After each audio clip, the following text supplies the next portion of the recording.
Business 200, Principles of Marketing, and this is Chapter 5. So we're still in Unit 2, Understanding Your Customer, but this time we're going to talk about marketing research. Here are the learning objectives. Here's an executive perspective I'd like you to read on your own. Marketing research is an organizational activity that links the consumer, customer, and public to the marketers through information. Marketing research affects almost every aspect of a company's business. We can see this impact clearly in terms of the 4 Ps: product, price, place, and promotion. Products need to be developed based on real customer needs and wants, not just the whims of the marketing departments. Pricing requires an analysis of the size of the potential market and the effect of price changes on demand. Decisions regarding place or distribution function must be made using sales forecasting, and then promotional activities such as advertising must be evaluated based on their effectiveness. Here is a visual identifying some marketing research. So transforming market information into consumer insights. Challenges to conducting effective marketing research. There's lower participation, less quality feedback, potential of social media, and then marketing research and you can be useful for your career. Big data is a term that describes both the growth in information that inundates businesses each day and the complex tools used to analyze the data and derive meaningful insights. Just how big is big data? Well, in terms of volume, this vast amount of digital data would fill DVD stack reaching from Earth to Moon and back. To put this into perspective, the text in all the books in the Library of Congress would fit comfortably on a stack of DVDs the height of a single-story house. With the emergence of Web 2.0, companies have ready access to mountains of consumer-generated content from various sources such as Twitter, Facebook, Pinterest, Google search trends, YouTube videos, blogs, and more. Marketing information system consists of the people, technologies, and procedures aimed at supplying an organization's marketing information needs. Such a system assesses those needs, develops the needed information, and helps decision makers use information to create and validate actionable customer insight. Here's a visual showing how a marketing information system works. The decision support system is software that enables timely access and the use of the information the company collects. A DSS enables marketers to manipulate and organize data in a useful way. Look for trends in sales, identify problems with the elements of the marketing mix, and provide quick feedback to managers concerning proposed marketing plans. Perhaps the largest source of information flowing through any organization is that which it generates or co-generates itself in the course of its daily operations. Competitive intelligence is a systematic gathering of data about strategies the direct and indirect competitors are pursuing in terms of new product development and the marketing mix. And here is a visual identifying social media reviews. The marketing research process is a well-defined set of steps that, if followed, should yield invaluable information concerning a firm's market. The systematic approach to marketing research follows a 5-step process. You've got problem definition, plan development, data collection, data analysis, and then taking action. And with the first, the defining the problem, is clarifying the exact nature of the problem prevents the firm from wasting time, money, and human resources chasing the wrong data and coming up with the wrong solutions. To begin, a firm should set specific research objectives. Research objectives should be specific and measurable, and then they represent what the firm seeks to gain by conducting the research. Next, you need to develop a research plan. Plan development involves specifying what information is needed, determining what type of research techniques may be used to acquire it, and presenting this research plan to management. What type of research should you use to collect data? Exploratory research seeks to discover new insights that will help the firm better understand the problem or consumers' thoughts, needs, and behaviors. Descriptive research seeks to understand consumer behavior by answering the questions who, what, when, where, and how. Causal research is used to identify or to understand the cause and effect relationship among variables. And then a measurement instrument exhibits reliability if it produces almost identical results over repeated trials. And then validity broadly references the extent to which an instrument measures what it is supposed to measure and not something else. Finally, the research plan must usually be presented in a form of a written proposal for a management's approval. This step is critical when the project is strategically significant or when an outside market research firm will be called upon to carry it out. The next step is collecting data. There's secondary data, information collected for alternative purposes prior to the study. There's panel data. It is information gathered from a group or panel of consumers over time. And then there's scanner data. Is obtained from scanner readings of UPC codes at checkout counters. Continuing with collecting data. Primary data are collected specifically for the research problem at hand. There's qualitative and quantitative methods. Qualitative methods include focus groups, depth interview, ethnographic research, observation research, and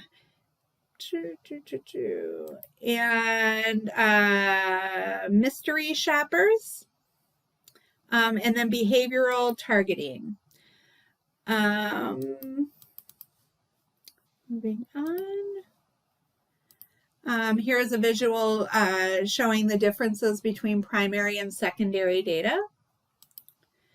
And then this next slide shows the relationships among research objectives and collection options.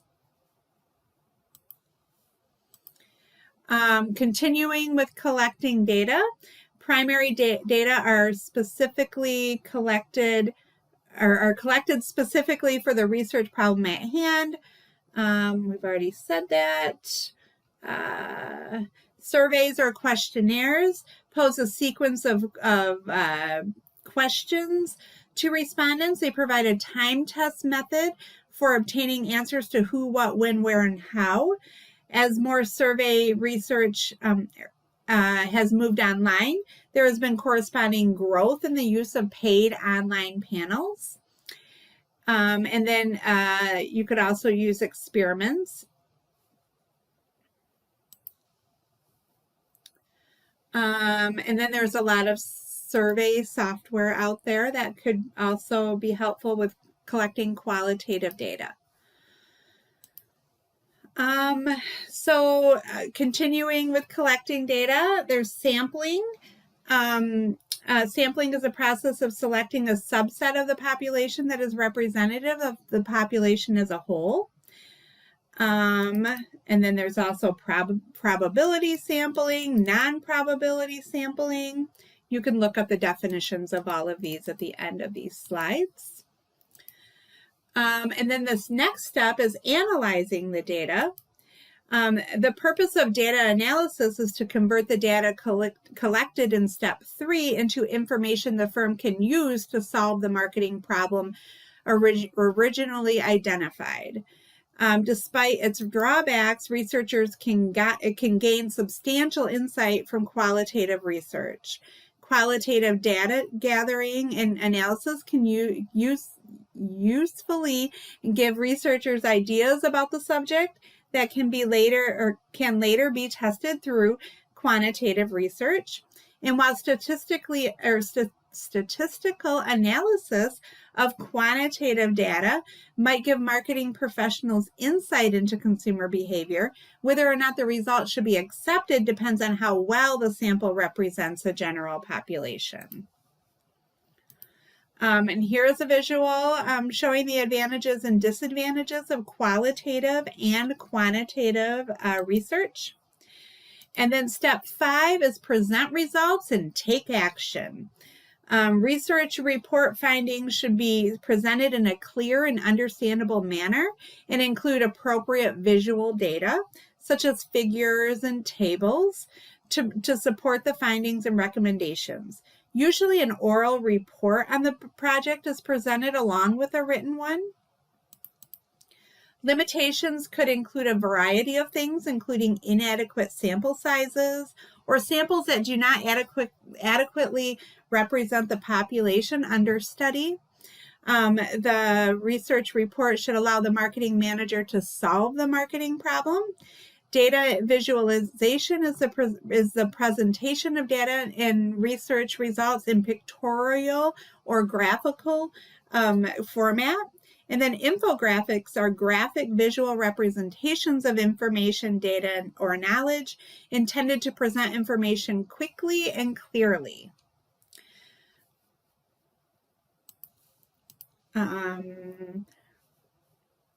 Here's an example of infographics that can be used in one of these reports. Global marketing research presents a number of different challenges compared to domestic research. While domestic research or marketing research deals with similar markets, international markets present a much more diverse set of marketing factors.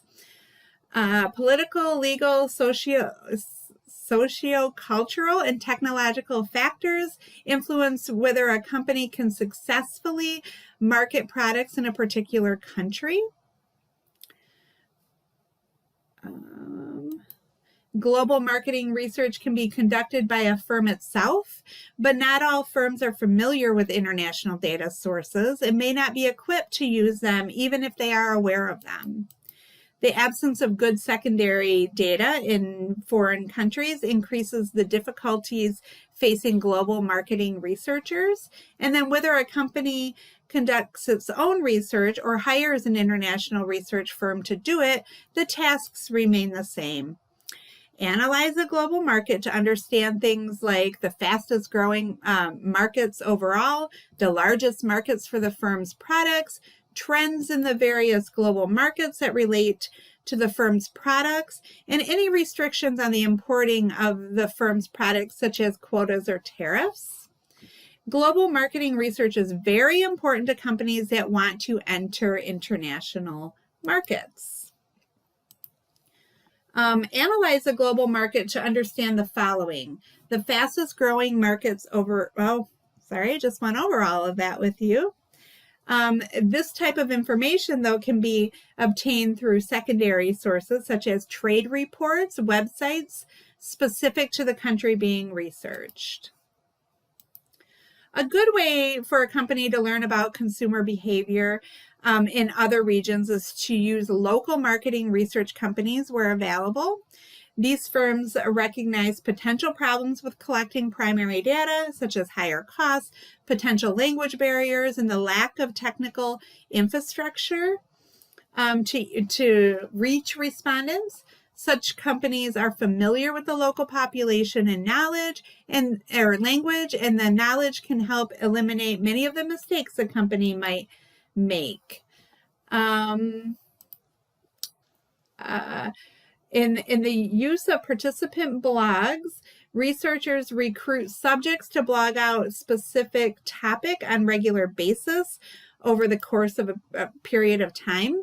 For example, subjects might blog about family dinner preparation over the course of several weeks or months.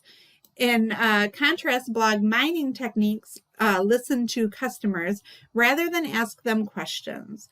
Blog mining involves using automated tools to find and extract information found on the web about a brand, and then using specialized software to analyze and make sense of these large amounts of text-based data.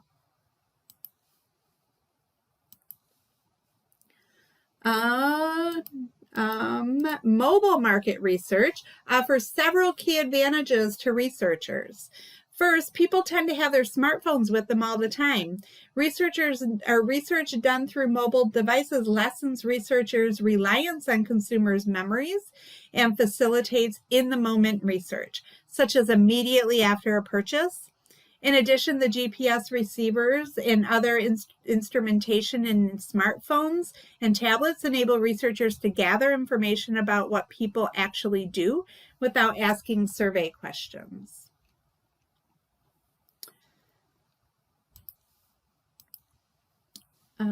Here's a visual showing how you can use an EEG to study ad response. In the past 15 years, commercial application of eye tracking technology to assess the effectiveness of visual marketing efforts has increased rapidly.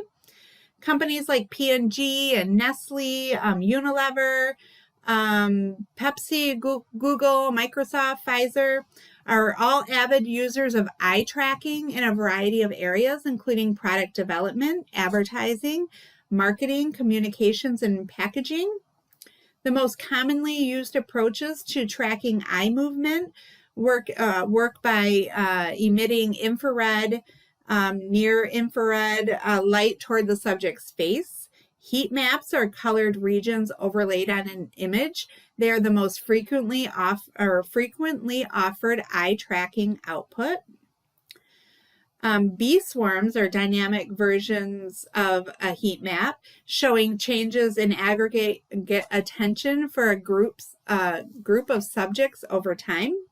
It is thought that the use of facial coding precedes the development of language in humans.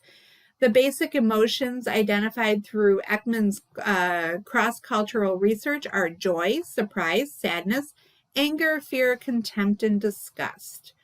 And then executive perspective, some of the key, we're going to skip the executive perspective here. Here's an example of a heat map for a print advertisement. And then here is a little bit more information about Dr. Ekman's understanding emotional responses. Okay, marketing research ethics. Whether conducting research for a domestic or international market, firms must always consider the ethical implications of gathering data on customers and competitors.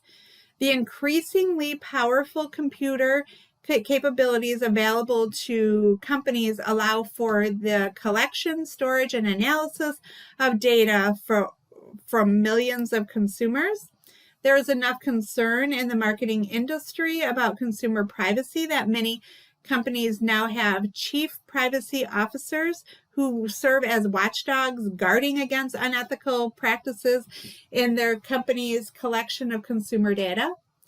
Another issue is a willful intrusion on the privacy of individuals. Consider mobile and network companies that use unique identifiers embedded in smartphones to collect information about consumer preferences as they move from one app to another. Another ethical issue in marketing research is a misuse of research method and findings. Marketing research firms may be compelled by their clients to return findings favorable to the client or to arrive at a conclusion predetermination by the client. Marketing research firms may have employees who report false data, do not follow the directions for conducting the research, or claim credit for surveys that never were conducted. It is in the best interest of companies to conduct marketing research in the most ethical manner possible. And that is the end of Chapter 5.